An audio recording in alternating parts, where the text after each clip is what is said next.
Baik, di sini pertama saya akan menjelaskan mengenai sejarah pergerakan kebangsaan Indonesia.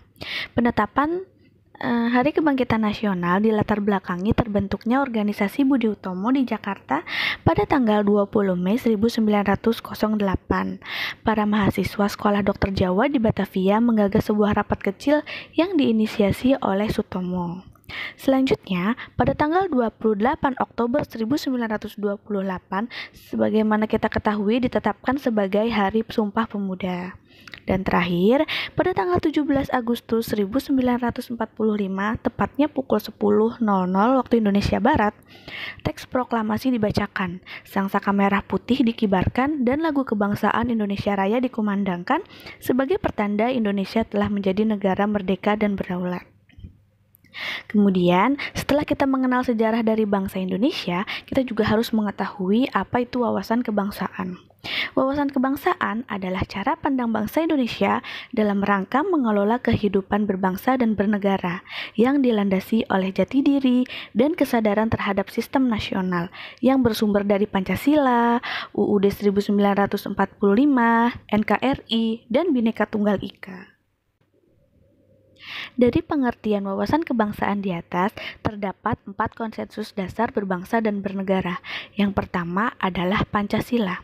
Pancasila selain berfungsi sebagai landasan yang kokoh bagi tegaknya suatu negara, Pancasila juga berfungsi sebagai bintang pemandu, ideologi nasional, pandangan hidup bangsa, sebagai perekat atau pemersatu bangsa, dan sebagai wawasan pokok bangsa Indonesia dalam mencapai cita-cita nasional. Yang kedua, ada Undang-Undang Dasar 1945. Naskah Undang-Undang Dasar 1945 dirancang sejak 29 Mei sampai dengan 16 Juli 1945 oleh Badan Penyelidik Usaha Persiapan Kemerdekaan Indonesia atau biasa yang disebut dengan BPUPKI.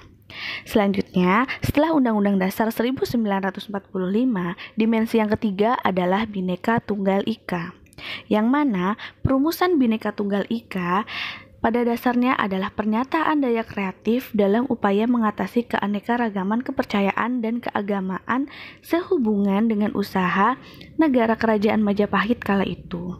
Kemudian, rumusan tersebut telah memberikan nilai-nilai inspiratif terhadap sistem pemerintahan pada masa kemerdekaan. Nah, makanya sekarang diangkat menjadi semboyan yang diabadikan pada lambang NKRI yaitu Garuda Pancasila. Dimensi yang terakhir adalah NKRI.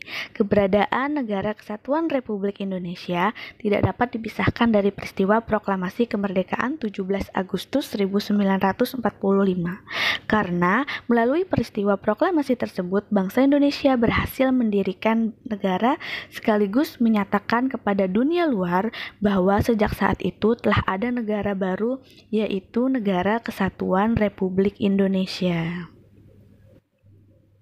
Selanjutnya, saya akan menjelaskan ciri khas dari bangsa Indonesia.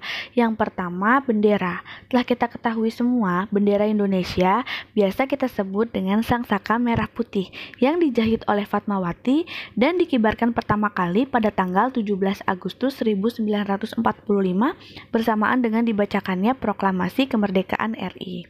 Kemudian yang kedua yakni lambang negara.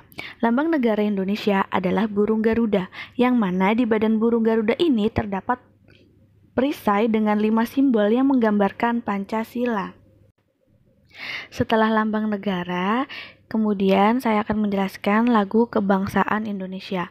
Lagu kebangsaan Indonesia adalah Indonesia Raya yang diciptakan oleh Wage Rudolf Supratman. Yang terakhir dari ciri khas bangsa Indonesia yakni bahasa. Bahasa Indonesia menjadi bahasa persatuan bangsa Indonesia sesuai dengan Sumpah Pemuda yang telah diikrarkan pada tanggal 28 Oktober 1928. Sekarang saya akan menjelaskan mengenai nilai-nilai bela negara. Seperti pertama tadi, kita harus mengetahui sejarah dari nilai-nilai bela negara.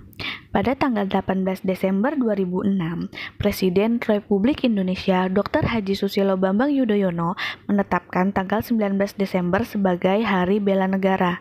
Hal tersebut dengan pertimbangan bahwa pada tanggal 19 Desember 1948 merupakan hari yang bersejarah bagi bangsa Indonesia, karena pada tanggal tersebut terbentuk pemerintah darurat Republik Indonesia dalam rangka mengisi kekosongan kepemimpinan pemerintahan NKRI, dalam rangka bela negara, serta dalam upaya lebih mendorong semangat kebangsaan dan bela negara dalam rangka mempertahankan kehidupan berbangsa dan bernegara yang menjunjung tinggi persatuan dan kesatuan.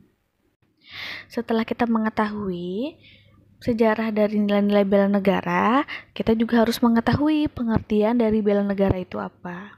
Bela negara adalah tekad, sikap, dan perilaku serta tindakan warga negara baik secara perseorangan maupun kolektif dalam menjaga kedaulatan negara, keutuhan wilayah, dan keselamatan bangsa dan negara yang dijiwai oleh kecintaannya kepada NKRI yang berdasarkan Pancasila, Undang-Undang Dasar, dan menjamin kelangsungan hidup bangsa Indonesia dan negara dari berbagai ancaman. Dasar hukum yang mengatur nilai-nilai dasar bela negara yakni tercantum pada pasal 23 ayat 3 Undang-Undang Dasar 1945. Kemudian ada pada UU nomor 3 tahun 2002 dan Undang-Undang nomor 23 tahun 2009. Nilai-nilai dasar bela negara yang terdapat pada UU nomor 23 tahun 2019 yang pertama yaitu cinta tanah air, yang kedua sadar berbangsa dan bernegara, yang ketiga setia pada Pancasila sebagai ideologi negara, yang keempat rela berkorban untuk bangsa dan negara, dan yang kelima kemampuan awal bela negara.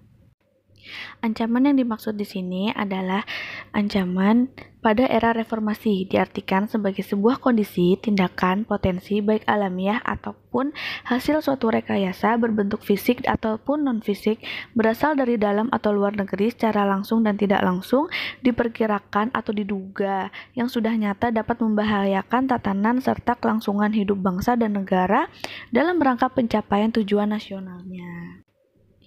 Antisipasi setiap warga negara dalam menghadapi potensi ancaman, kewaspadaan dini harus dilakukan untuk mengantisipasi berbagai dampak ideologi, politik, ekonomi, sosial, dan budaya yang bisa menjadi ancaman bagi kedaulatan, keutuhan NKRI, dan keselamatan bangsa. Selanjutnya, pembinaan kesadaran bela negara.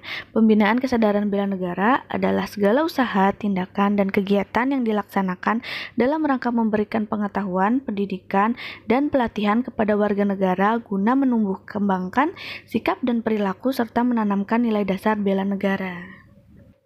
Indikator nilai bela negara dapat diaktualisasikan pada sikap dan perilaku sebagai berikut. Yang pertama, setia dan mempertahankan UUD Negara Republik Indonesia, mengabdi kepada negara dan rakyat Indonesia, menjalankan tugas secara profesional dan tidak berpihak, membuat keputusan berdasarkan prinsip keahlian, memegang teguh ideologi Pancasila, menciptakan lingkungan kerja yang non-diskriminatif, memberikan layanan kepada publik secara jujur, tanggap, cepat, tepat, akurat, berdaya guna, berhasil guna, dan santun. Memiliki kemampuan dalam melaksanakan kebijakan dan program pemerintah, mengutamakan kepemimpinan berkualitas tinggi, dan mengutamakan pencapaian hasil dan mendorong kinerja pegawai. Sekian podcast dari saya, kurang lebihnya mohon maaf. Wassalamualaikum warahmatullahi wabarakatuh.